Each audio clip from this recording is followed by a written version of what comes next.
Мен мына нике кыйганда эскертем.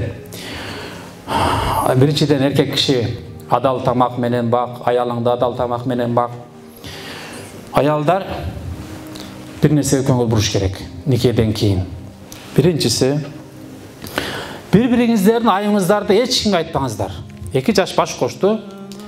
Эртеси күнү келин көрдүгө келет, аяштар келет, достор келет, курбулар келет. Анан айта баштайт: булар да мындай экен.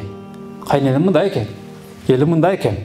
Жигиттер, үйлөнгөн болсоңуз же эми үйлөнө турган болсоңуз, сиздин аялыңыз жөнүндө досторуңуз бир гана нерсени билсин: баланча кыз ушунун аялы. Болду, андан бөлөк эч нерсе билбесин.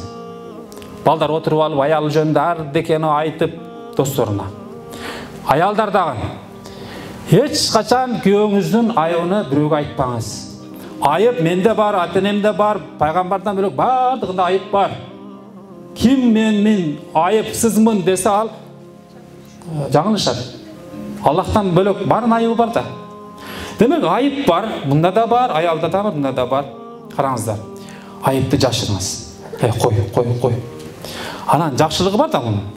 Мурзалыгы, аялдын жакшылыгы. Муну айтып, макстанып, сыймыктанып, кайсы жерге барсаңыз, жолдошуңуздун жакшылыгын айта бериңиз.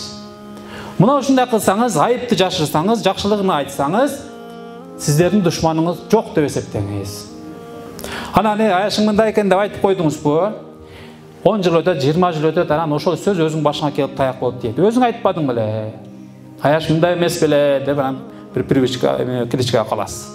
Ошон үчүн айыпты жашырыш керек, жакшылыкты ашырыш керек. Анан дагы бир нерсени айтам. Адамдын табияты бар го, мындай мүнөзү, негизги Аллах жараткан табияты эненин түйүлдүгүндө жатканда жасалат. Жанагындай адал тамак менен. Эгер адал арам эмне экенин билбей, күнөө экенин, эмне экенин билбей кыла берсе, ушу сөзүмдү баштаганга чейин дагы бир окуя эсиме келип кетти. Бир бала чегирткелерди кармап ойной береткен.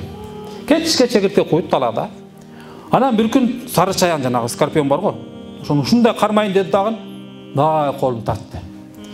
Атасы карап турат, аксакал. Балам деди, ушуну кармаганыңда экинчи сен өмүрүңдө чегиртке кармабай калат элең дейт. Өлөт элең деген сөз да.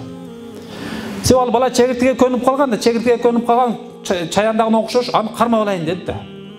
Ошондой эле кичине күнөө, бул сүннөт экен, мустахаб экен, бул адеп экен, бул акыл экен, аны эми деп аткарбай коюп, күнөө кылып жасап жүрө берсе, макру деп кылып жасап жүрө берсе, бир күн арамга жолугат. Көнүп калган, жана күйрөнүп калган да. Бала чурка бар, можадан чурка барса токтото албайсың, кулап түшөт. Ушундай эле күнөөгө көнүп чурка бараткан адам арамдан дагы аны дагы аткарып кое берет. Акыры барып ширктин, куфурдун жарына келип калат. Өзүнү токтото албай калган адам. Ушунчалык көп күнөө кылгандыктан жүрөк карарат, ар бир күнөөгө бирден жүрөккө кара так түшөт.